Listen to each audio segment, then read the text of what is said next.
Terve, mä oon teidän juontaja Tuomas, ja tää on Pohjoisen Räminää ensimmäinen jakso. Meillä on vieraana Piot. Ketä meillä on paikalla? Mä oon Onni, Anttoni ja Eetu. Selvä. Me aloitetaan tämmöisellä kysymyksellä, miten kuvailisitte omaa musiikkianne? Olli kuvaile. Pääset puhumaan niistä genreistä. Näin on. No siis soitetaan emo-violenseja, eli tämmöstä niinku Screamon tämmöstä tietynlaista ääripäätä ehkä. Se on semmoista nopeaa kaahamista ja semmoista tietynlaista pientä venkoilua.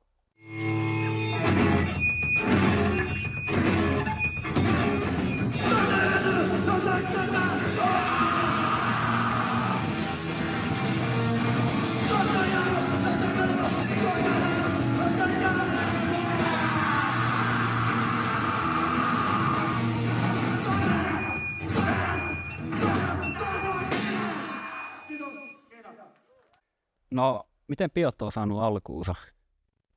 No mulla ja Eetulla on semmoinen bändi kuin Letterbombs kanssa, mitä me ollaan tehty pidemmän aikaa, ja sitten jossakin vaiheessa ruvettiin vaan puhumaan, että kun siinä tosiaan kaikki jäsenet asuu eri paikkakunnilla, että olisi kans ehkä kivaa tehdä joku bändi, että mikä reenaisi sillä säännöllisesti. Ja sitten me haluttiin ehkä vähän samantyyppistä tehdä, mitä oltiin jo tehty, mutta sitten kuitenkin semmoista ehkä viestää semmoisen ehkä tietynlaisen niinku siihen äärilaitaan, että se on semmoista niinku, kun Letterbombs on ehkä semmoista melodista kamaa, niin tää on ehkä semmoista enemmän semmoista rujoa ja ehkä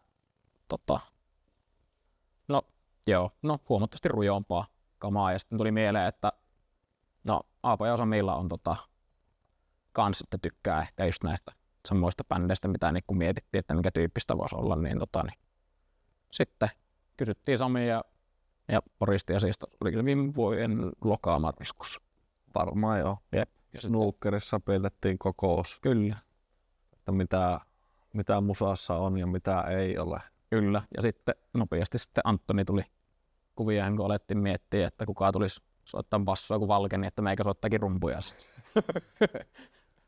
Joo, Onnen piti ehkä ensin soittaa bassoa. Niin, se oli piti etsiä rumpali, mutta sitten Oulussa ei ole rumpaleita. Niin, kun eka se meni, että mietittiin, että olisiko Sami halunnut soittaa, kun mä kysyin, että haluatko soittaa kitaraa tai bassoa, ja sitten sanoin, että ei sillä ole bassoa.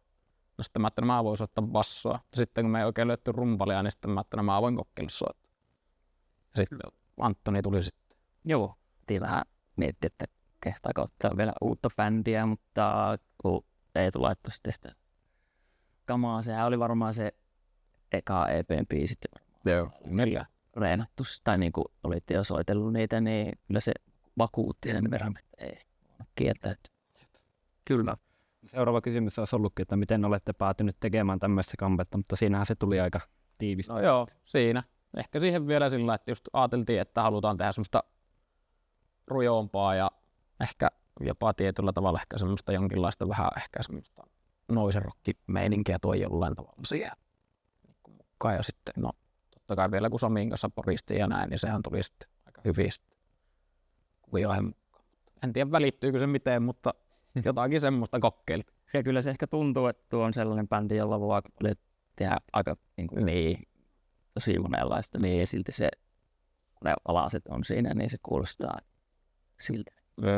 Eikö ihmiset tiedä, miltä kuulostaa emo-violence, kun ne tulee sinne keikalle, niin sitten me voidaan soittaa melkein mitä vain. Ne on vähän ihmeissä, että tämmöistäkö tämä. Niin, että jos siellä on plästiä ja ehkä jotakin kauniita kitarajuttuja, niin se on aika lailla siinä. Jep. Mutta sanotaanko näin, että on se ehkä muuttunut se, tai se tavallaan tämä lopputulos on niinku parempi ja ehkä huomattavasti monipuolisempikin kuin mitä alun perin lähdettiin niinku miettimään, että mutta hyvää vaan niin. Täytyy ottaa tämmöinen jatkokysymys tähän, että onko teillä vaikutteita? No onkaan niitä vaikutteitakin niinku ehkä lähtökohtaisesti ollut, että just ehkä niinku nuo Ysäri-alueet on musta emo-bändit, että niinku Andy Arrow ja Swing Kids ja sitten vaikka justiinsa Jerome's Dream ja nämä, mitkä on sitten vähän sitä.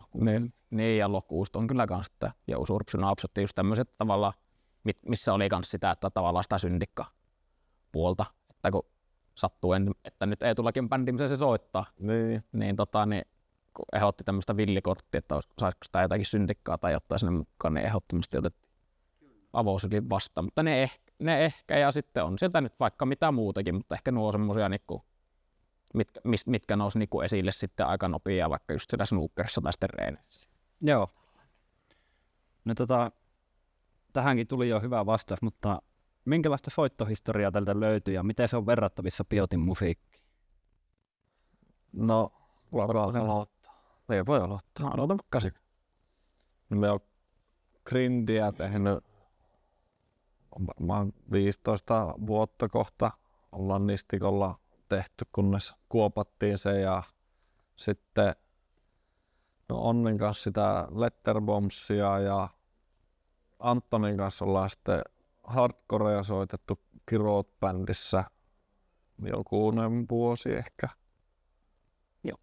Jokunen vuosi ja sitten black metal juttuja Kvälenin kanssa ja aika ainakin itsellä laidasta laitaan on noita eri projekteja kyllä ollut ja on edelleenkin.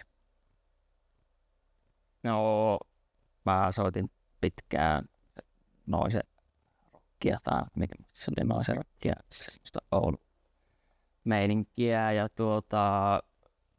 pitkään yhdessä bändissä suurimman osan niinku, mitä on soittanut lukuun ottamatta semmoisia ihan alkupään bändejä, mutta sitten ehkä nyt korona-aikoihin on alkanut enemmän taas sitten soittelee muutakin ja aktivoitumaan ja tällä hetkellä on tosiaan Eetu mainitsema bändi ja sitten on Grindi-bändi ja tämä ja sitten on ehkä taas vähän sitä aktivoitunut tälleen hyvin epämääräistä. Oikein hyvä. No sitten just, no niin kuin aiemmin tuossa mainittiin, niin mulla ei tulla yhteisenä bändinä tuo Letterbombs, että se on joskus silloin. Oliko sekin silloin korona-aika, kun me se joskus soitettiin silloin ja sitä edeltävä bändi, mikä mulla oli pitkä oli niin kuin Kiova ja se oli vähän sitten semmoista sekamelska musakas oli sekin, että se oli semmoista niin tunnelmahommaa ja se oli blastbeattiä ja tämmöistä. Ja sitten on 5 vuotta kanssa noita huutohommia tehnyt tuossa Stolen Kidneys bändissä sitten, mikä onkin sitten jo se 15 vuotta sitten perustettu alun perin. Sitten silloin 2020 alkupuolella niin, vai 2019 ihan loppuvuodesta. No kuitenkin siinä taitteessa sitten on siinä ollut mukana ja nyt meillä on tämä ollut tämä, mitä tämä nyt on ollut. Sen aikaa, mitä sen on ollut. Niin, sopivan verran. Niin, mennään tähän menneeseen kesään ja soititte tuossa vastikään hässäkkäpäivillä, niin kertokaa miten siellä sujui. Hyvin se sujuu. Muutaman biisin lähdin ajattelematta ne eri biisit, mutta siis siitä huolimatta niin muuten meni hyvin. Joo, eikä siinä perusvää keikka. Varmaan katsoja meni paremmin kuin se eka. Joo, ehkä se sillä. Vaikka siinä soitin kyllä kaikki biisit siinä oikeassa järjestyksessä, että muistin mitkä ne oli, mutta ei se hyvin se meni. Kyllä.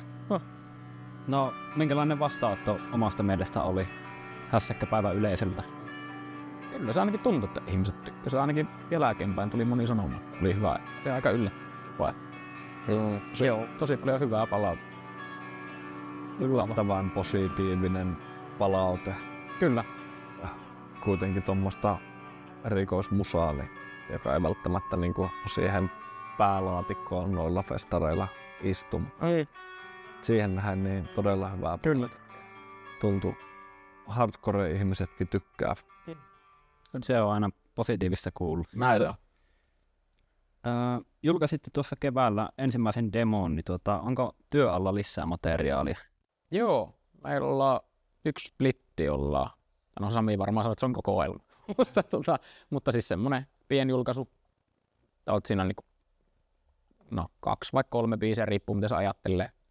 Ja sitten ollaan kovasti meillä on muitakin biisejä työ alla, että jatkuvasti kai niitä on jotain mitä värkätään ettei. Ja suunnitteilla on tehdä taas ehkä joku tommonen EP-tyyppinen ja joku splitti, mutta katsotaan vähän on. Itse on ehkä sen verran impulsiivinen, että miettii aina päässään näitä ja sitten yhtäkkiä vaan sanoa, että olisiko tämmöinen tai tommonen.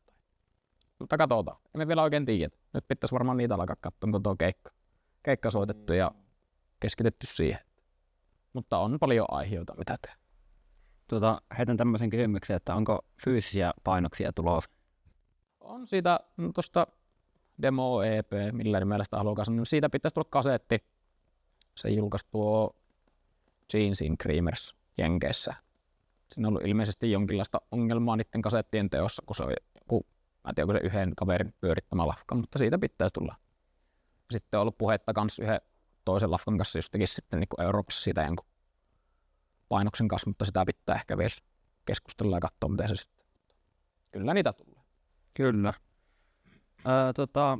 Millaisella työnjaolla kappaleet syntyvät? No, oikeastaan minä ja Sami ja sitten Anttoniltakin on tullut biisejä, mitä ollaan niinku reeneissä soiteltu. Mutta ehkä tällä hetkellä niinku pääpaino on enemmän ollut, että mun ja Samin biisejä ollaan nyt niinku katoltu, että tuolla uusimmalla tai ensimmäisellä julkaisulla, niin siinä on just multa ja Samilta. Mutta sitten ei tiedä miten tulevaisuudessa, että meillä on aika hyviä, että kaikki kuitenkin biisejä tekee, no ei tuo luku ottamatta, mutta niin kaikki muut kuitenkin säveltää musiikkia, niin ihan mielellään otetaan, että jokainen saa tuua. Joo, ja sen verran kuitenkin nyt Samilla ja Annilla sitä matskua on tulossa, että en ole silleen niin. pariin bändiin jo silleen pääsääntöisesti teen matskut.